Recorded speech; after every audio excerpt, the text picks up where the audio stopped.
quieren, piénsenla como un guión de película, ¿sí? Pero remóntense, a lo mejor la escucharon, cómo empezó. Acuérdense, 1 de enero del 2020, antes de la pandemia, había un señor que fue con su pareja y unos amigos a jugarse unas fichas al casino de Rosario. Ese señor se llamaba Enrique Encino. Tenía 64 años. Digo tenía porque murió en ese momento en el casino de Rosario. ¿Qué fue lo que le pasó a Enrique Encino? Tuvo la mala suerte de que una serie de balazos que tiraron unos muchachos desde afuera del casino le pegó en la cabeza y cayó seco, se murió en el acto. Era raro un tiroteo al casino y a partir de ahí se empezó a ver qué era lo que pasaba y no encontraron a los tiratiros, como se les dice en Santa Fe, a los que intimidan con balaceras. No se encontraron. Pero había un muchacho que era una especie de, ¿cómo decirlo?, de mano de obra delictiva del grupo de los monos, a quien le tenían pinchado el teléfono. Este muchacho se llamaba Maximiliano Cachete Díaz. A Cachete le tenían pinchado el teléfono y Cachete, ¿por qué le tenían pinchado el teléfono? Porque desde la cárcel, como parte de estos aprietes de los monos, lo habían mandado a presentarse ante el titular del sindicato de peones de taxis, ¿sí? Y le había dicho al sindicalista, mire, si ustedes no empiezan a poner plata, la van a pasar mal. Extorsión mafiosa. Desde la cárcel le encargaron a este tal Cachete que fuera a apretar al secretario general del sindicato de peones de taxis de Rosario. El tipo dijo, no, salí de acá, qué sé yo, y lo denunció a la justicia. En los días posteriores hubo 9 balaceras, o sea, le dispararon al frente de las casas de 9 miembros del sindicato de peones de taxis de Rosario. Pero le habían tomado el teléfono a este tal Cachete, lo estaban empezando a escuchar. Ahí descubrieron que Cachete hablaba de ir a tirar tiros al casino de Rosario, que iban a contratar a unos tipos para tirar tiros al casino de Rosario. Lo van y lo detienen a Cachete. Cuando agarran el teléfono de Cachete descubren que Cachete hablaba con un empresario del juego. Acá está. El empresario del juego, un empresario del juego legal, Leonardo Peiti. Este empresario del juego, ¿por qué les digo un empresario del juego legal? Porque el tipo era dueño de casinos en Formosa, en Misiones, en Paraguay. Pero no lograba hacer pie en Rosario. Entonces ahí hay una conjunción de intereses. Peiti tenía garitos clandestinos. Cuando estuve en Rosario le pregunté a unos amigos policías, ¿pero cómo era esto de los garitos clandestinos que tenía Peiti? Me dice, no, otra que garito. No eran garitos que había una mesa y jugaban al póker. Eran mini casinos. Había ruleta, había póker y había, escuchen bien, máquinas tragamonedas, slots, digamos, como había en un casino. Algunas ni siquiera eran usadas, sino que eran compradas nuevas. O sea, en un club social y deportivo, pongamos, de Rosario, estaban los viejos jugando al truco, al dominó, otros jugando a las bochas, pero había una habitación al fondo donde había 30, 40 personas con la máquina tragamoneda, jugando al póker, escolaseando fuerte. Esto era el juego clandestino. Entonces, había una conjunción de intereses entre este señor, que tenía juego clandestino en Rosario y que quería que la gente dejara de ir al casino oficial. Y también, del otro lado, estaban los monos que querían extorsionar al casino y decirle, muchachos, si ustedes no ponen plata, nosotros le vamos a seguir tirando tiros. Cuando agarran el celular de Cachete, el que había organizado la balacera al casino, encuentran un mensaje de este señor, el empresario Peiti, con un fiscal. Mejor dicho, con el asistente de un fiscal, que es el asistente del fiscal Ponce Azajad, Gustavo Ponce Azajad. Entonces, el empresario le decía al fiscal, che, dame una mano a ver si puedes liberar a esos 2 tipos que tienen una aportación de armas, fíjate si lo puedes soltar. Y entonces, ¿por qué? Porque Cachete estaba organizando el atentado al casino y intercedía para ver si podían soltar a 2 tiratiros para que los utilizaran para disparar al casino. Finalmente no los pudieron liberar, pero quedó demostrado que el empresario del juego clandestino, que tenía interés en el tiroteo al casino, hablaba con un fiscal. Lo fueron a buscar al empresario y el empresario dijo, yo hablo, yo arrepentido. Y empezó a hablar. Y dijo que tenía trato con el fiscal y con el jefe del fiscal, ¿sí? No lo tengo acá. El jefe del fiscal, este es el fiscal Ponce Azajad, el jefe del fiscal era el fiscal general que se llama Patricio Serjal. Todos empezaron a caer presos. Este fue preso, el jefe de este fue preso. Pero el que más habló fue el fiscal Ponce Azajad. Ahora bien, piensen de qué estamos hablando. Estamos hablando de un tiroteo al casino. Estamos hablando de un empresario de juego legal que maneja juego legal, pero tenía juego clandestino en Rosario. Estamos hablando de un fiscal que cobraba $5.000, según él mismo reconoció, por proteger el juego clandestino.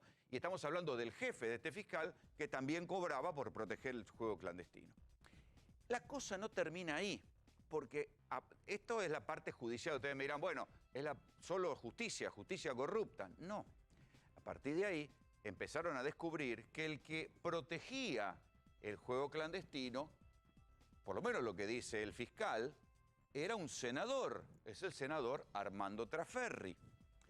El senador Armando Trasferri es un viejo político de Santa Fe, peronista, pero que siempre tuvo convivencia con el socialismo. Gobernabilidad le llaman.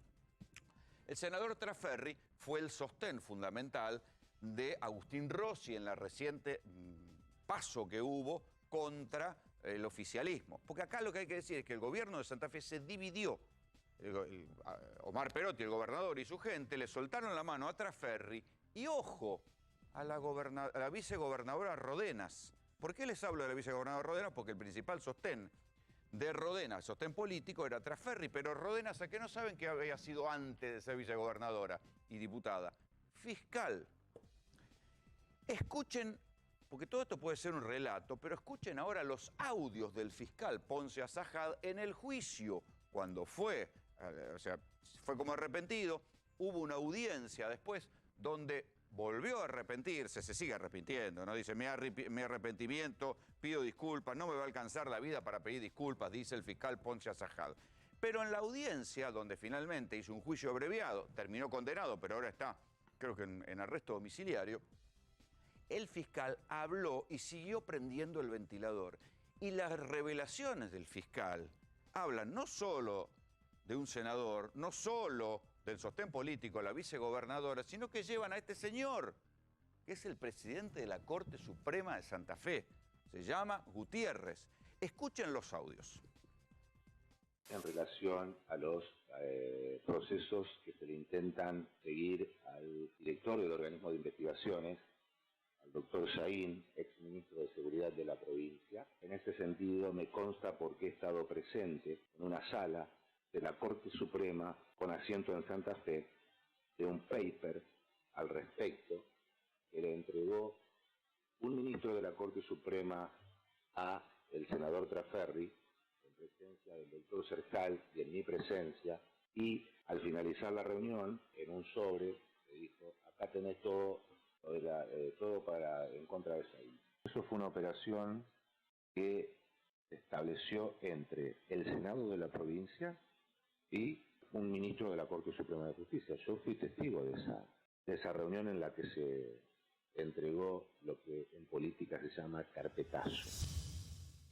Bueno, carpetazo. ¿De qué hablamos cuando hablamos de un carpetazo? Un carpetazo es una denuncia, en general floja de papeles, pero magnificada por algún actor interesado. Puede ser un político, puede ser un medio de comunicación. Eso es un carpetazo. ¿Contra quién se armó el carpetazo en el que participaron este fiscal, este senador y este señor, que es el presidente de la Corte Suprema? Siempre según lo que dice el fiscal. Y no lo dijo en declaraciones a un medio de comunicación, lo dijo en un juicio. O sea, el fiscal, en su alegato, en su defensa, admite todo esto. Y dice que le armaron un carpetazo al ministro Saín. ¿Quién era el ministro Saín? Era el ministro de Seguridad de Santa Fe, el que fue e intentó combatir con la policía primero y después, porque tiene un cargo en la fiscalía, intentó combatir con otros dos fiscales, con los fiscales Ederi y Chiapapietra, intentó combatir esta mafia del juego clandestino. ¿Cómo le respondieron? Bueno, ¿qué hizo Trasferri con Rodenas desde el Senado?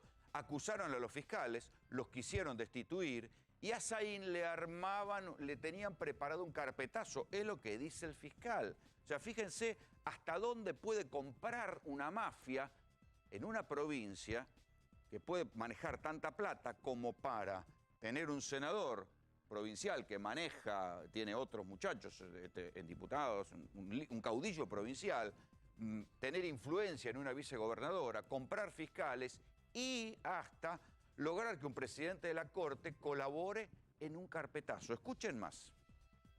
Lo que a mí concierne y el conocimiento que yo tengo, por dichos del señor Peiti, por dichos del señor Serjal, es que antes de la gestión del doctor Serjal, quien recibía valores por protección era ni más ni menos que un policía de apellido Corbellini.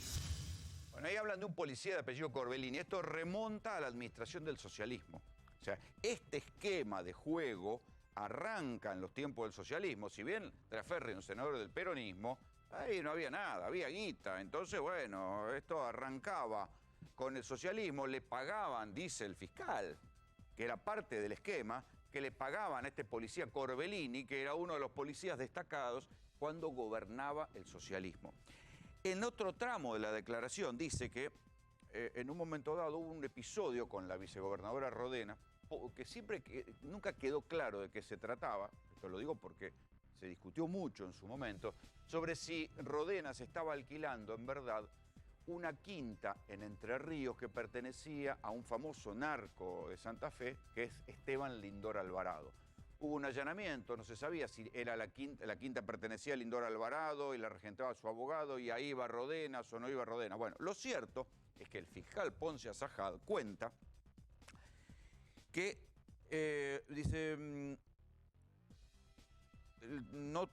tuvo que ver con un allanamiento en las islas del Paraná que se realizó en el rancho de la vicegobernadora Rodenas. Rodenas llamó reiteradas veces al entonces fiscal Serjal, el jefe de los fiscales de Rosario, amenazando con que si seguían con todo esto, iban a rodar las cabezas de todos los fiscales. O sea, Rodenas era diputada, había sido fiscal y llamaba al fiscal general de Rosario amenazándolo para que se dejara joder porque si no iban a rodar las cabezas de todos. Este es el nivel de mafia que había, y por lo menos según el relato del fiscal Ponce Azajad en un juicio. Escuchen otro. Una de las entregas tuvo lugar en un determinado momento en Avenida Francia y Mendoza, y sobre ese encuentro recuerdo que Peiti decía que al acudir a su encuentro, el comisario Corbellini lo había cachado, lo había palpado de modo tal de asegurarse de que no tuviera ningún tal, ya sea de audio o de video. Bueno, todos estos nombres, todo esto que yo les fui contando, lo cuenta el fiscal en su declaración, donde insiste todo el tiempo que le quiere pedir permiso y perdón a la sociedad por lo que hizo. Pero todo esto está contado y refrendado por la declaración. A ver, no solo es la declaración del fiscal, porque los fiscales fueron investigando y descubrieron que lo que decía el fiscal Ponce Azajad era verdad, que se había reunido con tal, que había ido a la Corte Suprema de Justicia para reunirse contra Ferri, para conspirar contra Saín. Todo lo que el fiscal dijo se pudo corroborar. ¿En qué punto está la cosa hoy? El senador tiene fueros, no quiere ir a declarar. Y entonces ahí están viendo en un recoveco judicial si lo pueden citar o no a declarar, qué pasa con los fueros. Pero ¿saben quién tiene que decidir sobre los fueros del senador que no quiere ir a declarar por esta mafia de juego clandestino? El presidente de la Corte Suprema de Justicia, que estaba en las reuniones conspirando a ver cómo podían cagar a los que investigaban el juego clandestino. Así de ridículas son las cosas. Después que no nos vengan a decir que la justicia es independiente y que hay que dejar que la justicia investigue.